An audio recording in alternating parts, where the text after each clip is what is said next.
Dear friends, tunes of ലൈഫിലേക്ക് എല്ലാവർക്കും സ്നേഹസ്വാഗതം. ഇന്ന് ഞാൻ ട്രിവാൻഡ്രത്തുള്ള ശംഖുമുഖം ദേവി ക്ഷേത്രത്തിലാണുള്ളത്. തിരുവനന്തപുരത്ത് നിന്ന് ഏകദേശം 10 കിലോമീറ്ററോളം സഞ്ചരിച്ചാൽ നമുക്ക് ഈ ക്ഷേത്രഭൂമിയിലേക്ക് എത്താവുന്നതാണ്.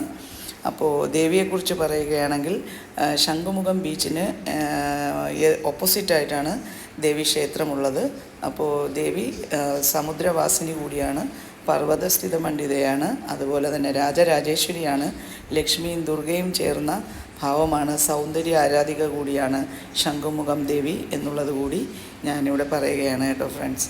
അതിപ്പോൾ ഇനി നമുക്ക് ദേവിയെക്കുറിച്ച് പറയുകയാണെങ്കിൽ 4 തൃക്കൈകളിൽ ശംഖും ചക്രവും അതുപോലെ അമ്പും വില്ലും ഏന്തിയ രീതിയിലാണ് ഇവിടെ ദേവിയെ പ്രതിഷ്ഠിച്ചിട്ടുള്ളത്.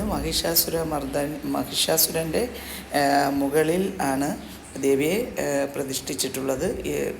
മഹിഷാസുരൻ്റെ പുറത്തിരിക്കുന്ന രീതിയിലാണ് ദേവി പ്രതിഷ്ഠ ഇവിടെ ഉള്ളത്. അതീവ സുന്ദരിയായാണ് ദേവി ഇവിടെ അലങ്കാരങ്ങൾ കൊണ്ട് അലങ്കരിച്ച് സുന്ദരിയായാണ് നമുക്ക് അനുഗ്രഹം ചൊരിയുന്നത്. ദേവിയുടെ മൂക്കിലണിഞ്ഞിരിക്കുന്ന മൂക്കുത്തിയെക്കുറിച്ച് പ്രത്യേകം പറയണം. അത്രയേറെ ഭംഗിയാണ് ആ മൂക്കുത്തിക്ക്.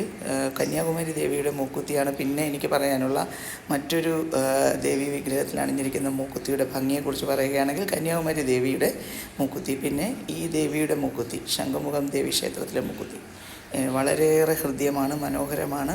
ദേവി അതുപോലെയാണ് അലങ്കരിച്ചിരിക്കുന്നത്. പിന്നെ ദേവിയെക്കുറിച്ച് പറയുകയാണെങ്കിൽ ഭാഗവതത്തിൽ അനന്തപത്മനാഭസ്വാമിയെക്കുറിച്ചുള്ള പരാമർശത്തിൽ 5 തീർത്ഥങ്ങളെക്കുറിച്ച് പറയുന്നു. അതിലൊരു തീർത്ഥം പത്മതീർത്ഥമാണ് ക്ഷേത്രത്തിന് മുന്നിലുള്ളത്.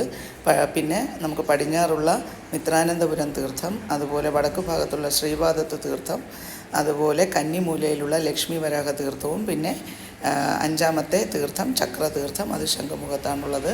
അപ്പോൾ ആറാട്ടിന് ഭഗവാനെ അനന്തപത്മനാഭസ്വാമിയെ പിന്നെ എഴുന്നള്ളിച്ച് റൺവേ അടച്ചുകൊണ്ട് ഈ ക്ഷേത്രഭൂമിയിൽ കൂടെയാണ് ആറാട്ട് കടന്നു പോകാറ്, പത്മനാഭസ്വാമിയുടെ ആറാട്ട് കടന്നു പോകാറുള്ളത് എന്നുള്ളത് കൂടി ഈ ക്ഷേത്രത്തിൻ്റെ ഏറ്റവും വലിയ പ്രത്യേകതകളിലൊന്നാണ്. അപ്പോൾ ആറാട്ട് നടക്കുന്നതിന് 2 ദിവസം മുന്നേ തന്നെ ദേവിയുടെ അനുഗ്രഹത്തിനായി, ആറാട്ട് ഭംഗിയായി നടന്നു പോകാൻ വേണ്ടിയുള്ള അനുഗ്രഹത്തിനായി 16.25 പണവും പട്ടും വെച്ച് ദേവിയുടെ അനുവാദം വാങ്ങിച്ചുകൊണ്ടാണ് പത്മനാഭസ്വാമിയുടെ ആറാട്ട് കടന്നു പോകുന്നത്. അപ്പോൾ അതൊരു പ്രത്യേകതയാണ്. അതുപോലെ ഭഗവാന്റെ ആറാട്ട് നടക്കുന്ന ആറാട്ട് തീർത്ഥം ഈ ശംഖുമുഖം ബീച്ചിന് സമീപത്താണുള്ളത്. അത് ശുദ്ധജലമാണ്. ചുറ്റു സമുദ്രമാണെങ്കിലും അതിനകത്തുള്ള വെള്ളം ശുദ്ധജലമാണ്. ക്ഷേത്രകുളത്തിലുള്ള വെള്ളവും ശുദ്ധജലമാണ്, സമുദ്രത്തിൻ്റെ സമീപമാണെങ്കിലും എന്നുള്ളത് വളരെയേറെ പ്രാധാന്യം അർഹിക്കുന്ന ഒരു കാര്യം കൂടിയാണ്. ട്രിവാൻഡ്രത്ത് നിന്ന് ഏകദേശം 10 കിലോമീറ്റർ ദൂരമാണ് ഇവിടെയുള്ളത്. ശുക്രാചാര്യൻ തപസ്സനുഷ്ഠിച്ച ഭൂമിയാണ്. ദേവിയെ ഇവിടെ ശംഖൂതി പ്രത്യക്ഷപ്പെടുത്തി. അതുകൊണ്ടാണ് ഈ പ്രദേശം ശംഖുമുഖം എന്നറിയപ്പെടുന്നത് എന്നൊരു ഐതിഹ്യം കൂടി പറയപ്പെടുന്നു. അപ്പോൾ അതിനുശേഷമാണ് ഇത് ശംഖുമുഖം എന്നറിയപ്പെടുന്നത്. അപ്പോൾ ഇവിടേക്ക് വരുന്ന എല്ലാവരും തന്നെ ദേവിയുടെ ദർശനം കൂടി കിട്ടി എല്ലാ അനുഗ്രഹവും വാങ്ങി മടങ്ങാൻ എന്നുള്ളത് എൻ്റെ ഒരു റിക്വസ്റ്റാണ്.